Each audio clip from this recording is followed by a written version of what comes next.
Cricket में ball spin कैसे होता है, इसे जानने के लिए हमें समझना पड़ेगा फिजिक्स का एक मज़ेदार टॉपिक जिसका नाम है वेक्टर्स। तो वेक्टर्स ऐसी फिजिकल क्वांटिटीज होती हैं जिनमें होता है मैग्नीट्यूड, डायरेक्शन और जो फॉलो करे वेक्टर लॉ ऑफ एडिशन को।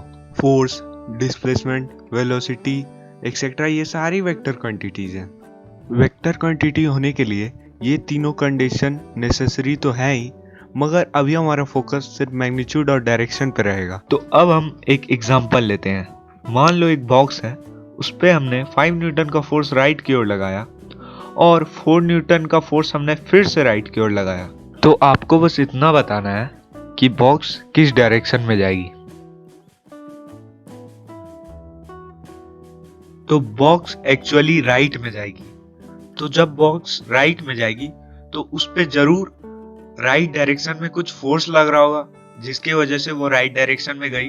तो वो फोर्स एक्चुअली दो फोर्सेस का सम यानी कि 5 + 4 9 न्यूटन राइट डायरेक्शन की ओर लग रहा है।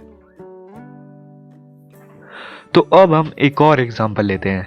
मान लो एक बॉक्स है, उस पे हमने 5 न्यूटन का फोर्स राइट डायरेक्शन में लगाया और इस बार 4 न्यूटन का जो फोर्स है वो हम अप डायरेक्शन में लगाएंगे यानी ऊपर की डायरेक्शन में, कुछ इस तरह से। और अब आप लोग बताओ कि बॉक्स किधर मूव करेगी। क्या बॉक्स राइट में मूव करेगी और क्या बॉक्स अप डायरेक्शन में मूव करेगी? तो इसका आंसर है बॉक्स ना राइट में मूव करेगी ना अप डायरेक्शन में मूव करेगी। बॉक्स मूव करेगी डायगोनली, कुछ इस तरह से। तो जब बॉक्स डायगोनली मूव करेगी तो उस पे जरूर उस डायरेक्शन में कोई फोर्स लग रहा होगा जो उसे उस डायगोनल डायरेक्शन में लेके जा रहा होगा।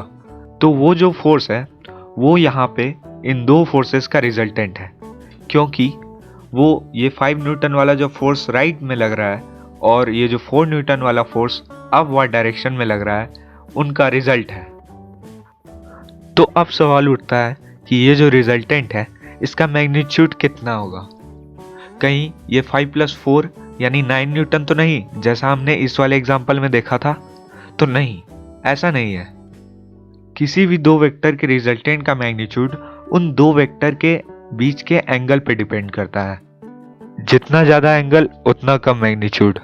और हाँ, हम कभी भी किसी दो वेक्टर्स के बीच के एंगल को 180 डिग्री से ग्रेटर नहीं लेते हैं। डिफरेंट एंगल्स पे रिजल्टेंट का मैग्नीट्यूड डिफरेंट होता है। तो इस रिजल्टेंट के मैग्नीट्यूड को ऑब्टेन करने के लिए हमारे पास है एक ब्यूटीफुल सा फॉर्मूला, जो कि है √a² + b² + 2ab cos theta, जहाँ पे a और b वेक्टर a और b के मैग्नीट्यूड है और थीटा जो है वो वेक्टर a और b के बीच का एंगल है।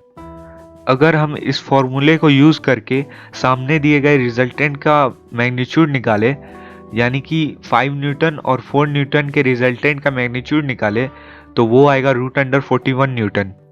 तो अभी हमें इतना डीप जाने की ज़रूरत नहीं है, बस हमें इतना जानना है कि जब भी कोई दो वेक्टर्स किसी एंगल पे इंक्लाइंड होती है तो उनका एक रिजल्टेंट होता है। तो ये जो रिजल्टेंट है वो इन दोनों में से किसी एक वेक्टर के साथ कितने एंगल पे है वो भी हम निकाल सकते हैं by using a formula that is tan α = b sin theta upon a + b cos theta, जहाँ पे अल्फा किसी एक वेक्टर के साथ रिजल्टेंट की एंगल है और a और b वेक्टर्स के मैग्नीट्यूड हैं और थीटा जो है वो उन दोनों वेक्टर्स के बीच का एंगल है।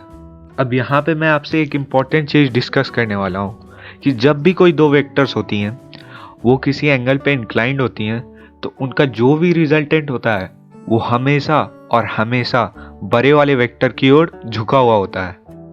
जैसे यहाँ पे दो वेक्टर्स हैं, a वेक्टर और b वेक्टर, जिसमें कि a वेक्टर b वेक्टर से बड़ा है। Since a vector b vector से बड़ा है यानी जो रिजल्टेंट है वो a की ओर ज़्यादा झुका हुआ होगा, यानी अल्फा की वैल्यू बीटा से हमेशा कम होगी। सो हमने वेक्टर्स का काफ़ी छोटा पार्ट डिस्कस कर लिया है। So for that congratulation to all and see you in the next video.